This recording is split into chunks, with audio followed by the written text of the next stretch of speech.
New York Post describes our next guest as the man who could have been Shah.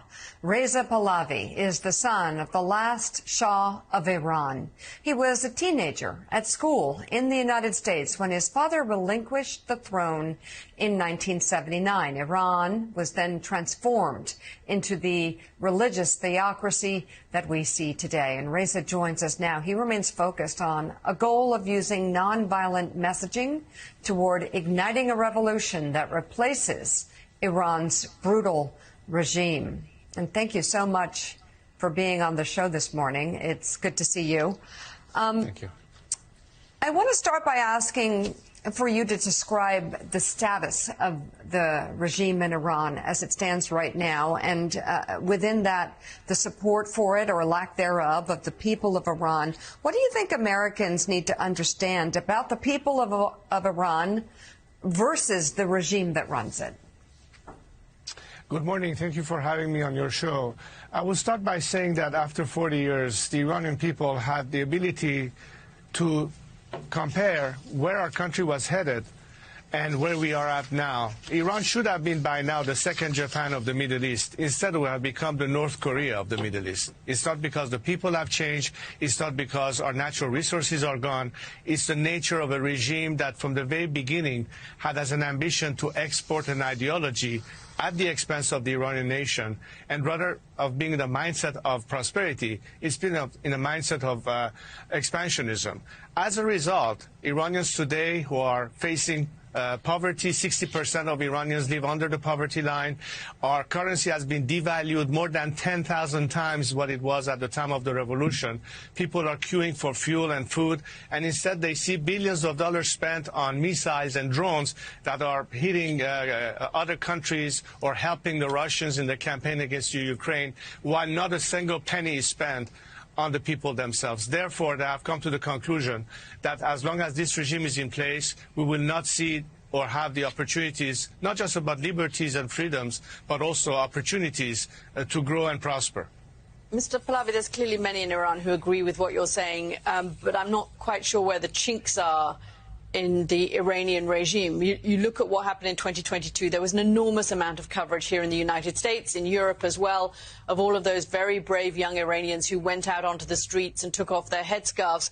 But 22,000 people were imprisoned. More than 500 young people were killed by the regime, and those demonstrations have effectively died away. The regime implemented a campaign of fear, and it beat the demonstrations. What makes you confident that the regime is on its back foot and looking fragile? Well, because there are some missing elements. Look, as you pointed, people have been fighting this regime for years, demonstrations after demonstrations in different decades and different generations, leading up to the Women Life Freedom Movement, which was the strongest and most provocative of its kind. But there were some missing elements.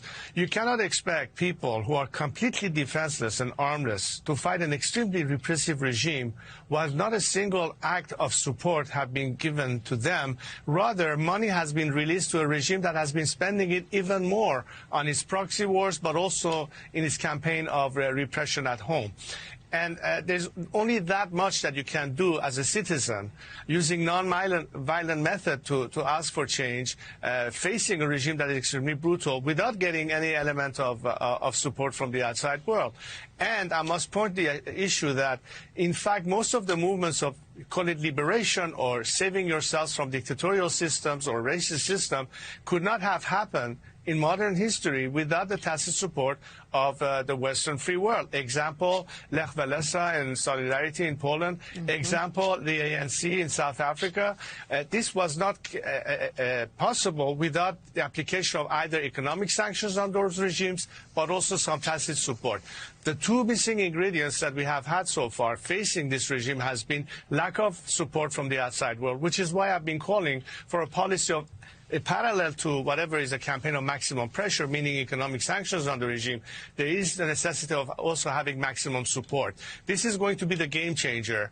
If that decision is made, if finally some key governments realize that it is futile to expect behavior change from a regime that in its DNA cannot be anything other than what it has displayed, the time has come to invest on an alternative, and that are the people of Iran themselves who are calling for liberation, have the very same values of the Western free world, unlike a regime that doesn't have the slightest value for humanity or equality or justice. Claire McCaskill has the next question. Claire? Yes, sir. As somebody who was very involved in the Iranian nuclear agreement under the Obama administration, it was controversial from day one. I would love your perspective on Iran's nuclear ambitions right now. Where do they stand? And what impact did walking away from that agreement have on the danger that this regime poses to the world? Well, as I mentioned earlier, the biggest issue that you have dealing with these kind of regimes is a little bit like it's not the gun but the finger on the trigger, which is the ultimate threat. Can you even trust this regime? Does any kind of agreement actually give you the sense of security that they will abide by it? It's a ticking time bomb, and there was not an indefinite timing on that. So the approach about dealing with this regime only on the nuclear issue forgot all the other aspects and role that this regime has in regional instability and interference into neighbors' affairs. Now, why would this regime use the same logic of deterrence that some key nuclear countries have used in the past? I don't think that people lose sleep at night knowing that France is a nuclear country. It's a democracy. The problem is when you have dictatorships, a totalitarian system that are potentially could be armed with such technology. So the threat is the nature of the system itself. And I don't think there's any kind of agreement that can give anyone the satisfaction that now we're all right and they will be good boys and abide by those principles. Mm-hmm. So a little bit of time has been wasted. The best trust, and I think this is something that the Israelis understand, the Saudis understand, our immediate region understand, that the regime itself is the threat. Once the regime disappears, every aspect that has been threatening the region with instability, whether it is the support for the proxies that the regime has, fomenting terrorism, the nuclear threat, all of this disappears at once. And that the difference will be a nation that is now committed to regional stability and cooperation and togetherness, as opposed to a regime that is doing the exact opposite. Here lies the alternative. The eldest son of the late Shah of Iran, Reza Pahlavi, thank you very much for your insights this morning. We appreciate it. Thanks for coming on.